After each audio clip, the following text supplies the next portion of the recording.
بسم اللہ الرحمن الرحیم۔ شروع اللہ پاک کے نام سے جو بڑا ہی مہربان اور نہایت ہی رحم کرنے والا ہے۔ ناظرین کرام، حضرت علی رضی اللہ تعالیٰ عنہ نے ارشاد فرمایا، دل کو قابو میں رکھنا اور اشتہار ہونے کے باوجود ناجائز خواہشات پر عمل نہ کرنا، یہی اصل مردانگی ہے۔ سختیاں اور پریشانیاں اپنی انتہا کو پہنچ جائیں تب بھی فراخی اور کامیابی کی امید رکھو۔ خاموشی ایک عظیم نعمت ہے، خاص طور پہ اس وقت جب اختلافات زیادہ ہوں، آوازیں بلند ہوں، علم کی کمی ہو اور دلیل کی کوئی اوقات نہ ہو۔ صبر کی دو صورتیں ہیں، اول جو ناپسند ہو اسے برداشت کرنا، دو جو پسند ہو اس کا انتظار کرنا۔ حضرت علی رضی اللہ تعالیٰ عنہ کی خدمت میں ایک عورت آئی۔ حضرت علی رضی اللہ تعالیٰ عنہ سے کہنے لگی، علی رضی اللہ تعالیٰ عنہ، میں اپنے بچے کے لیے کوئی بابرکت عورت ڈھونڈنا چاہتی ہوں۔ میں کیسی کسی عورت کو انتخاب کروں کہ وہ بابرکت ہے یا بابرکت نہیں؟ تب حضرت علی رضی اللہ تعالیٰ عنہ نے فرمایا، جب بھی تم اپنے بچے کے لیے عورت کا انتخاب کرو، پہلے یہ دیکھنا کہ وہ عورت کم خرچ کرتی ہے یا زیادہ۔ جو عورت کم خرچ کرے وہ بابرکت ہے، جو زیادہ خرچ کرے وہ بابرکت نہیں ہے۔ میں نے اللہ تعالیٰ کے رسول صلی اللہ علیہ وسلم سے سنا ہے کہ فضول خرچ کرنے والے انسان شیطان کے بھائی ہیں۔ کم خرچ کرنے والی عورتیں اللہ تعالیٰ کے نزدیک رحمت، برکت اور سکون کی ضمانت ہیں۔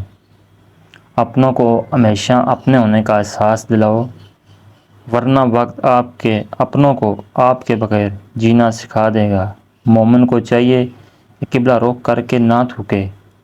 اگر بھول کر بھی ایسا ہو جائے تو استغفار پڑھے۔ زبان بند رکھنا بیہودہ بکواس سے اچھا اور فضول گوئی دل میں کینہ رکھنے سے بہتر ہے۔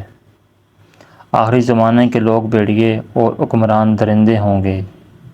چار چیزیں ایسی ہیں کہ جسے وہ ملی ہیں اس کو گویا دنیا اور آخرت کی تمام خوبیاں حاصل ہوں گئی۔ اول راست گوئی، دوم امانت داری، سوم حسن خلق، چارم پیٹ کو حرام سے بچانا۔ جو شخص اپنے غضب کے خلاف کرتا ہے، جس شخص نے مجھے حضرت ابو بکر رضی اللہ تعالیٰ عنہ اور حضرت عمر رضی اللہ تعالیٰ عنہ سے افضل بتایا، میں اسے کوڑوں کی سخت سزا دوں گا۔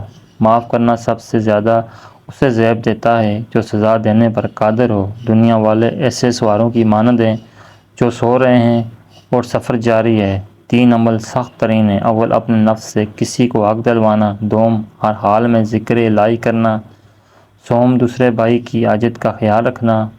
لوگ تین قسم کے ہوتے ہیں، اول عالم ربانی، دوم متعلم، سوم گمراہ۔ اے لوگو، مجھے تم سے دو چیزوں کی فکر رہتی ہے، ایک لمبی امیدیں لگانا اور دوسرا اپنی خواہش کے مطابق چلنا۔ جس نے سچائی کو باندھ لیا اس نے اپنا فریضہ پورا کر دیا اور اپنے دین کی حفاظت کر لی۔ ناظرین کرام، پیارے دوستو، امید کرتا ہوں کہ آپ کو ہماری ویڈیو اچھی لگی ہوگی۔ اگر آپ کو ہماری ویڈیو اچھی لگی ہے تو لائک کیجئے، شیئر کیجئے اور مزید اچھی ویڈیوز کے لیے ہمارے چینل کو سبسکرائب کریں۔ شکریہ، جزاکم اللہ خیر۔